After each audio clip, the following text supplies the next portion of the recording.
สำหรับบทที่7เนาะ Unit 7 The Times และบทเรียนที่1ของเขาแม่น Lesson 1 Numbers 13 to 100เนาะจาก Number 13 ถึง 100เนาะค่อนข้างหลายพอสมควรบทนี้จะเว้าเกี่ยวกับเรื่องของเวลาแต่ว่าบทบีของเพิ่นมันจะใส่เรื่องของจำนวนเนาะตัวเลขเนาะ Numbers ให้ก่อนเฮามาเบิ่งว่ามันเพิ่นให้เรียนอย่างแน่ในบทที่1นี้ Lesson 1นี้เพิ่นบอกว่าในบทเรียนที่1นี้เนาะจะให้เรียนรู้เกี่ยวกับตัวเลขเนาะจำนวน13ถึง100เนาะ and learn how to ask and respond ก็คือการตอบto the question เนาะตอบคำถามคำว่า how old are you how old is he how old is it เนาะประมาณนี้เดี๋ยวมาเบิ่งข้อที่1เนาะสำหรับข้อที่1จะเป็นหมวดของคำศัพท์เดี๋ยวอาจารย์มีข้อสังเกตอยู่ที่ว่าในข้อที่1เนาะ vocabulary จะเป็นหมวดของคำศัพท์แต่ว่าในข้อที่2เป็น listen and repeat ก็จะเป็นของเรื่องของคำศัพท์คือกันเนาะแต่ว่าจะเป็นครูจะบ่แม่นใช้คำศัพท์ในข้อที่1นี้แต่ว่าจะเป็นเรื่องของคำศัพท์ใหม่ฉะนั้นหมวดของคำศัพท์ในตัวนี้ถ้าว่าน้องๆคนใดที่ยังบ่เคยเรียนจำนวนตัวเลขเนาะจะเป็นการเรียนที่คำศัพท์ที่ค่อนข้างหลายพอสมควรบัดนี้เฮามาเบิ่งในข้อที่1เนาะ read and remember เนาะคือเก่า the meaning of the following words and expressions คำศัพท์มีอย่างไหนคำว่า birthday เนาะ birthday ก็คือวันเกิดthe next one is divided by อันนี้อ่านว่าออกเสียงติดเนาะ divided by แปลว่าหารด้วยจำนวนใดจำนวนหนึ่ง divided by sums เนาะ sums ก็คือรวมsums มีความหมายว่าการรวมอาจจะแม่นตัวอย่างว่า1บวก1 1 2 3 4เนี่ยเอามารวมกันเท่ากับเท่าใดจำนวนทั้งหมดเนาะจำนวนทั้งหมดน่าจะบ่แม่นจำนวนทั้งหมดมันเป็นว่ารวมจำนวนทั้งหมดต่อมาแม่นคำว่า minus ก็คือแปลว่าลบซึ่งบทพันมาในบทที่4หรือบทที่เท่าใดนะอาจารย์บ่จื้อเราได้เรียนมาแล้วmultiplied by นะ multiply by แปลว่าคูณด้วยอันนี้อ่านว่าบ่แม่น multiply เนาะอ่านว่า multiplied by แปลว่าคูณด้วยจำนวนใดจำนวนหนึ่ง multiply by the next one is symbol เนาะ symbol คือสัญลักษณ์หรือว่าเครื่องหมายสัญลักษณ์หรือเครื่องหมายเนาะใส่คำว่า symbol ตอบเนาะตอบจะมีคำว่า answer ก็ได้ในตัวนี้จะเป็นในรูปแบบของคำว่าrespond บ่แม่นrespond เนาะอ่านว่า respond ก็คือตอบ the next one the last one is equal นะ equal ก็คือเท่ากับโอเคนั่นคืออีกทีนึงนั่นคำศัพท์นั้นหมวดของคำศัพท์อีกทีนึงคือ birthday วันเกิด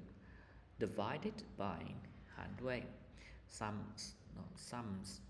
ก็คือจำนวนทั้งหมด minus ลบ multiplied by คูณด้วย symbol เครื่องหมาย respond ตอบเนาะตอบกับequal เท่ากับโอเคบัดนี้มาเบิ่งในข้อที่2เนาะสำหรับข้อที่2แม่น listen and repeat นะจะเป็นเรื่องราวของจำนวนตัวเลขอาจารย์ขอแนะนำเนาะถ้าว่าเป็นครูสอนหรือว่าถ้าเป็นนักเรียนเนาะถ้าว่านับเลขได้1ฮอด100ได้ก็ถือว่าโอเคเนาะบทนี้ก็สิ่งถือว่าโอเคผ่านละสำหรับจำนวนตัวเลขถ้าว่ายังเนาะเดี๋ยวอาจารย์จะพามาอ่านเนาะสำหรับหมายเลขที่13นี่อ่านว่า13เนาะ13 14เนาะ14 14เนาะ14 15 16 16 17เนาะ17 18 18 19 19 20เนาะ20เนาะ20 ดีสำหรับ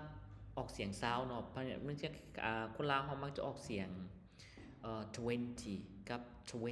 20อาจารย์แนะนำให้ออกเสียงดีเนาะเสียงดีเพราะว่าเขาจะบ่สับสนกันเพราะว่าเสียงของเขาเนาะตัวอย่างว่า30กับ13แบบนี้30กับแมน3013แมน13ถ้าออกเสียง30และ10เนาะเสียงมันจะใกล้ๆกันหลายเขาจะแยกบ่ออกแล้วออกเสียงดีเนาะ2030 40 50 60 70 80 90 100เนาะประมาณนี้โอเคเมื่อกี้เขาฮอตซาวเนาะมาต่อหมายเลขซาวกับแมน20เนาะ20บัดนี้21เด้21เนาะ21 22เนาะ22 23 23 24เนาะ24 25 25 26 26 27เนาะ27 28 28 29 29 30 30 40 40 50 50 60 60 70 70 80 80 90 90 100เนาะ100โอเคเนาะวันนี้ต่อไปเนาะสำหรับ31 32นี่หรือว่า41 42หรือว่าต่อไปเนาะเขาจะใช้คำว่าตืม1เข้าทางท้ายเนาะตัวอย่างว่าซาวก็ต้องใช้คำว่า21 22เนาะซาวก่อนจริงเป็น1 2 3 30คือกันเนาะ31 32เนี่ยประมาณนี้ก็เช่นกันโอเควันนี้มาเบิ่งในข้อที่3เนาะข้อที่3 say and point เนาะ say and point ก็คือว้าวแล้วก็ seeเป็นบอกว่า work in pairs เนาะกิจกรรมตัวนี้สำหรับตัวนี้มันมีคำสั่งบอกว่าให้เฮ็ดเวียกเป็นกลุ่ม and take turns เนาะ to say the number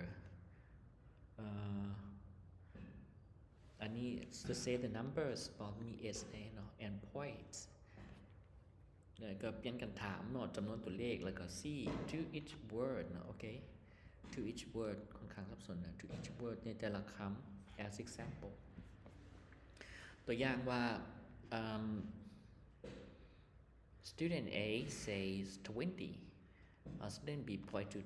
20อันนี้กิจกรรมนี้อาจจะเป็นอาจจะให้เพื่อนอาจจะใส่หมายเลขในตัวที่เนาะแล้วก็หมายเลขในจำนวนเหล่านี้เนาะแล้วก็ให้นักเรียนคนหนึ่งซี่หมายเลข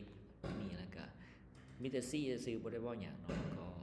ให้นักเรียนคนนั้นบอกว่านี่คือเลขอย่าง20 60 80ตัวอย่างว่า80 17 9 29 20นี่เพื่อเป็นการฝึกอาจจะเป็นการฝึกความไวแล้วก็ความเข้าใจในตัวเลขดังกล่าวเนาะการออกเสียงและการเว้านำตัวอย่างว่า16 19อ๋อเพิ่นมีตัวเลขให้ตัวนี้คิดว่าบ่จำเป็นเนาะอันนี้คิดว่าน่าจะบ่จำเป็นเนาะมันจะมีตัวเลขให้ตัวนี้ต่อมาละแม่นข้อที่4สำหรับข้อที่4แม่น write เนาะเขียน write the numbers in words เขียนตัวเลขเนาะเป็นตัวหนังสือก็แม่นให้เขียนแบบซี่เนาะ90 40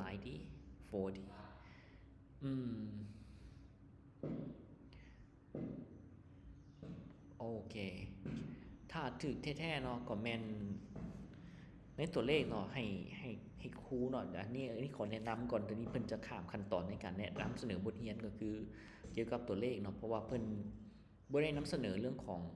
เพิ่นจะมีแต่บอกตัวเลขมาแล้วก็พาเว้าเลยแต่เพิ่นบ่ได้บอกว่าวิธีการเขียนแนวใดตัวนี้อย่างว่า13เป็นคือเขียนแนวใด14เขียนแนวใดตามขั้นตอนแม่นเฮาจะต้องเอาตัวนี้มาก่อนเนาะเพื่อสอนนักเรียนหลังจากนั้นให้นักเรียนฝึกให้เป็นกลุ่มก็ได้เป็นแพร่ก็ได้เพื่อมาจับเพื่อมาฝึกเว้าตัวเลขแข่งกันก็ได้ระดับเลข1ฮอด100ใครจะได้ไวกว่าเพื่อสร้างความม่วนซื่นในห้องเรียนสำหรับชั้นม.1เนี่ยเนาะถ้าหากว่าครูมาให้กิจกรรมตัวนี้เลยเนาะนักเรียนบางคนอาจารย์เชื่อว่าถ้าเขียนในตรงเมืองนี่อาจจะได้แต่ว่าหากว่าในเขตนอกนี่อาจจะเป็นเรื่องที่ยุ่งยากพอสมควรในการเฮ็ดเลขตัวนี้เพราะว่าเขาบ่ฮู้ว่า 21นี่ที่มามันคือตัวใดถ้าเอากิจกรรมนี้เข้านี่ก็ยากพอสมควรเนาะ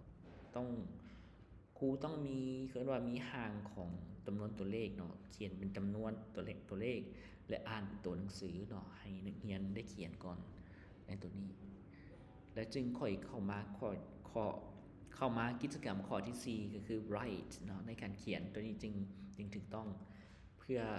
เฮ็ดให้นักเรียนเนาะรู้จัก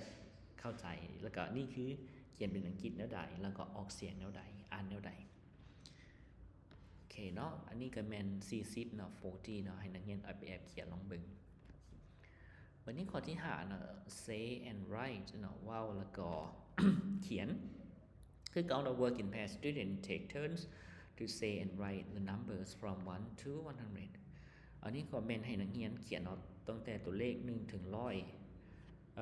remembers the numbers 1 to 100 แล้วก็ชื่อตัวเลขเนาะ1ถึง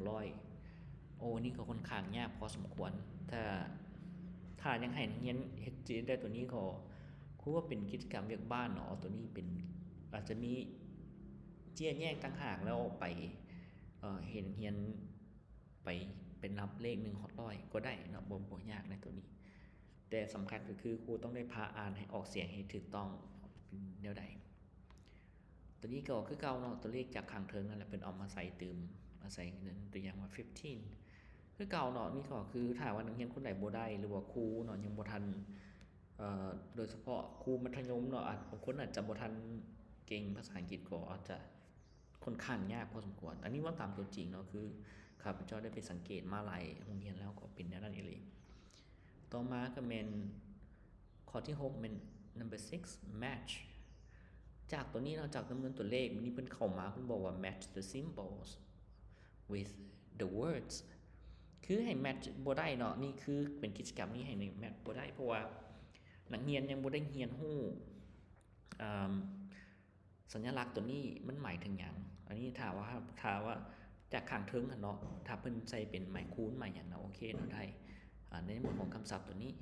แต่หากว่ามาแบบซี่เลยเนาะบ่ได้เนาะบ่ได้นั่นครูจะต้องแนะนำก่อนเขียนสัญลักษณ์เนาะเป็น symbol ตัวนี้แล้วก็เป็นตัวภาษาลาวแล้วก็จึงแม่นตามด้วยภาษาอังกฤษก็ได้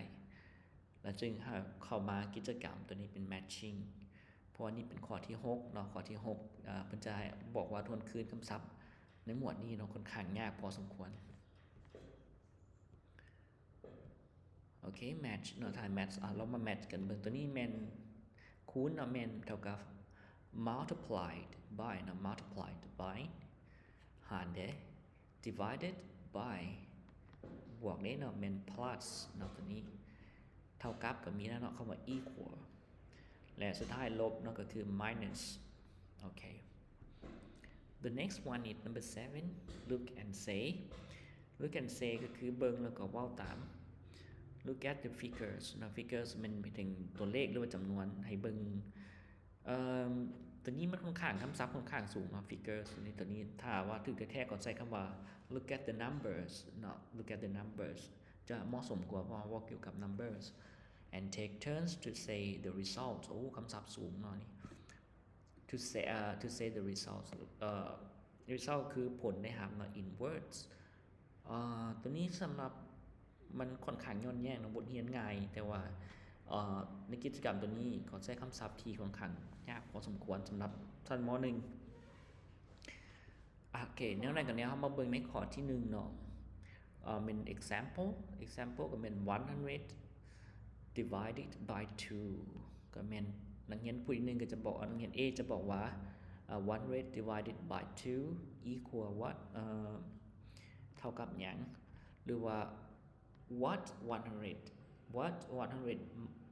divided by 2 is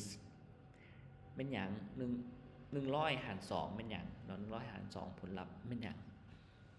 equal แต่นี่บัดนี้คนที่แล้วstudent B บอกว่า100 divided by 2 equal 50ตัวนี้เพิ่นจะให้ตัวนี้มา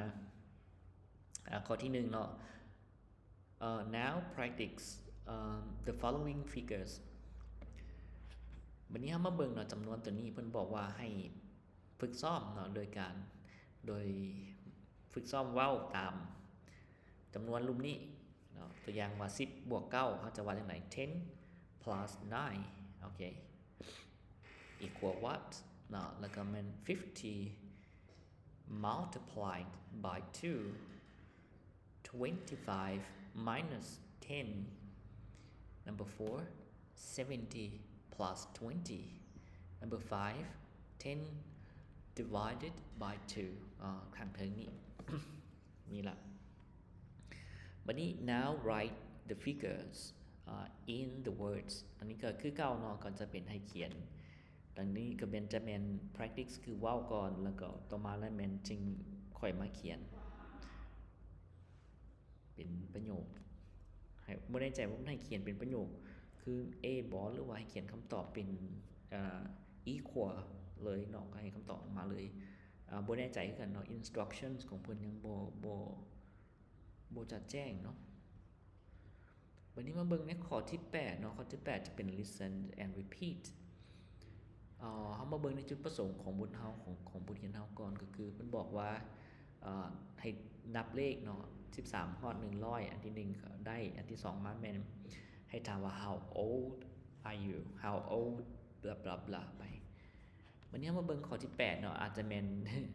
ข้อที่9แล้วก็หลายข้อพอสมควร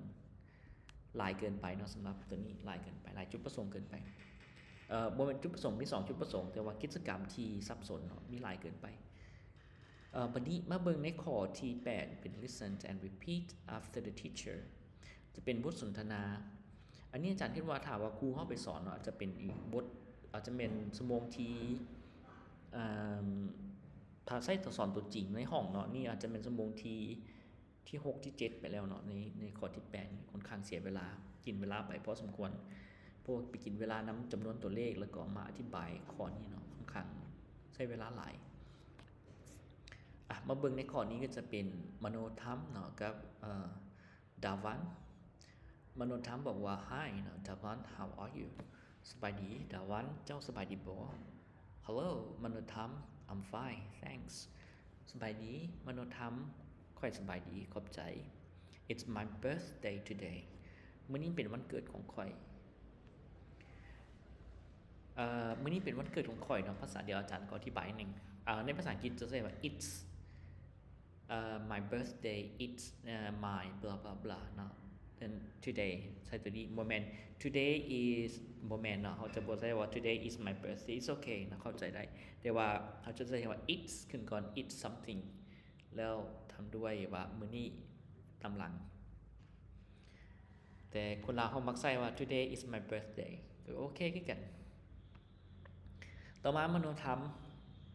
Happy birthday how old are you แปลกเนาะสุขสันต์วันเกิดเนาะเจ้าอายุจักปีแล้ว I'm 12 years old today มื้อนี้ปีนี้ข้อยอายุ12ปี and you I'm 13เนาะข้อยอายุ13ปี okay that's fine ก็ค่อนข้างโอเค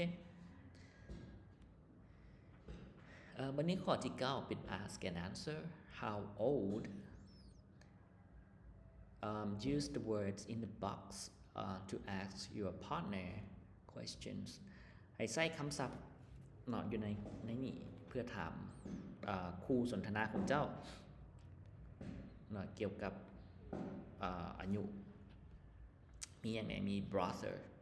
sister grandfather dog mother cat wow okay มาเบิ่งเนาะในข้อนี้เป็น how old is your brother he is 22เนาะเราอายุ22ปี how old is your sister she is blah blah blah นั่นเป็นคำตอบของเขาเอง how old is your grandfather sorry I don't know okay sorry I don't know I don't know ก็ได้เนาะวันนี้ข้อที่10อาจจะเป็นมี11ข้อเนาะหลายพอสมควรข้อที่10เนาะ read and answer read the passage below and answer the questions ก็คืออ่านบทความข้างหลุมข้อความข้างหลุมนี้แล้วก็ตอบคำถามมีอย่างแหน่ข้อความข้างหลุมนี้แม่น I am Vilaivon ข้อยชื่อ Vilaivon I am 18 years old ข้อยอายุ18 ปี I am a student ข้อยเป็นนักเรียนคนหนึ่ง My father is บุญมีพ่อข้อยชื่อบุญมีhe is 45 years old อันนี้ต้องเขียนติดกันเนาะบ่แม่น40 and 5 40 and แล้วก็ขีดต่อเนาะแล้วก็5 years old เราอายุ45 ปี 45 years old he is a teacher เราเป็นครูสอน My brother is a เพทานุสรI น้องข้อยชื่อเพทานุสรhe is 25 years old เนาะเราอายุ25 ปีแสดงว่าสร้างครอบครัวไวพอสมควรเนาะอายุ20 ปีแต่งงานแล้วhe is a policeman เราเป็นเจ้าหน้าที่ตำรวจ My dog is Bak Dang หมาของข้อยชื่อบักแดง It is 2 years old มันอายุ2 ปี It is a good dog เป็นหมามันเป็นหมาที่ดี I love my family and my dog very much ข้อยรักครอบครัวของข้อยหลายแล้วก็และหมาของข้อยหลายนี่บ่ได้กล่าวถึงแม่เนาะมีแต่กล่าวถึงพ่อต่อมามึงบอกว่า how old is Vilaivon เนาะแล้วก็Vilaivon อยู่จักปี is Vilaivon a student Vilaivon เป็นนักเรียนบ่ how old is บุญมีอายุจักปี is บุญมี a policeman บุญมีเป็นเจ้าหน้าที่ตำรวจบ่ and number 5 who is Vilaivon's brother มันไผเป็นอ้ายน้องของ Vilaivon ก็เขียนใส่นี่เนาะแล้วสุดท้ายเนาะแม่นข้อที่11มัน11 write 4 sentences about your family what ให้เขียนนอกอันนี้ก็เป็นแปลกบทเขียนเกี่ยวกับ numbers แต่ให้เขียนเกี่ยวกับครอบครัวเนาะให้เขียนเกี่ยวกับครอบครัวของเจ้าเองเนาะให้เขียนจากประโยค4ประโยคอย่างเกี่ยวกับครอบครัวของเจ้าโอเคเนาะนั่นคือทั้งหมดของบทเรียนบทที่7เนาะบทเรียนที่1ของเรา numbers